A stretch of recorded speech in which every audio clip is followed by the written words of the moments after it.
How can we break cycles?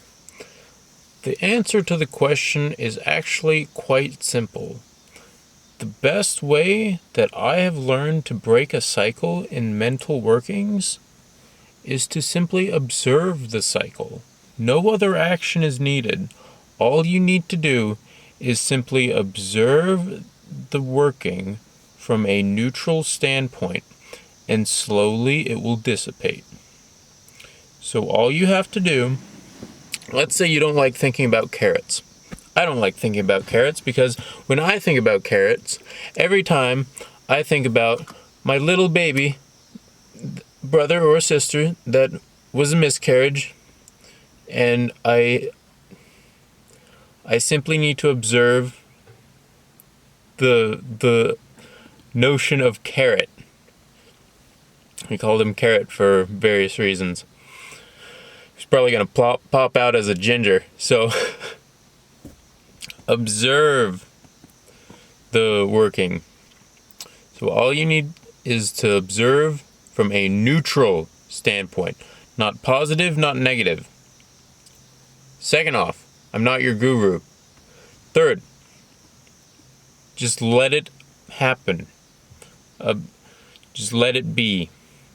If you don't like thinking about bad business dealings, then simply allow the thought to exist in your mental sphere, but do not give it any power.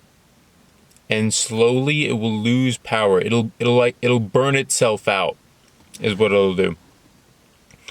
So all you have to do is just watch the thought. It's mindfulness. Mindfulness is the route to stopping negative thinking cycles. It's not thinking positively. If you were to think, let me add. If you were to think positively, you would have to think about the exact opposite in the exact quantity of emotional strength in order to flip it. And that's something you can do. It's very difficult to do that, but it is something you can do. If you know the emotion that you're feeling right down to the letter, and you know the exact opposite of that emotion, you can flip it into the exact opposite, because emotions are actually their opposites. So let's take anxiety and excitement. They are exact opposites, but they are actually the same hormone in the human body. And so if you're feeling anxiety, what you can feel instead is excitement for the thing, and then you will flip it on its head. It's the same hormone, you're just reacting in a negative way to the hormone. It's like your nerve ends. They don't have brains on them, on every single nerve end, to say, okay, this is a bad feeling touch. And this is an experiment I do with people a lot. You can go up to someone and poke them, and you can say, this is going to feel really bad, and you just poke them. And for no reason, they'll say, ow! But if you say, this touch will feel much better, and you do it in the exact same way, they'll say, oh, that one feels good. Because it's just your perception. Your nerve endings, they don't have any, they're just picking up the signal. It's in your brain. Everything's in your brain. Now, I don't have a way to close this, but I've covered all the topics that I think I can cover. So let's recap. Your nerve endings, they're just picking up information in the form of, it's like a pressure, your nerve endings are like pressure plates.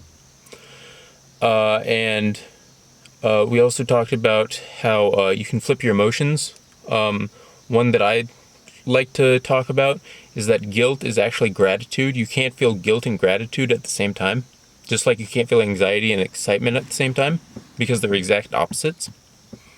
Who do I sound like right now? I sound like someone that makes YouTube videos, but I don't know who.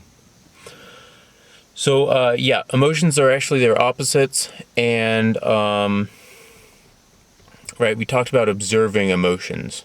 You can observe emotions, and they slowly begin to dissipate. That's all I'd like to talk to you about today. I'm actually bumping this one up. Tomorrow's video was made the day prior to today, and so I'm bumping this one up because someone needs to hear this video. My name's Liam of Bishop Vlogs. Don't forget to like, comment, and subscribe. Like so other people can see the video, or share. I guess you could share. Comment on what you thought was interesting or what you want me to talk about, and subscribe so you can keep seeing my pretty little face. Thanks for watching.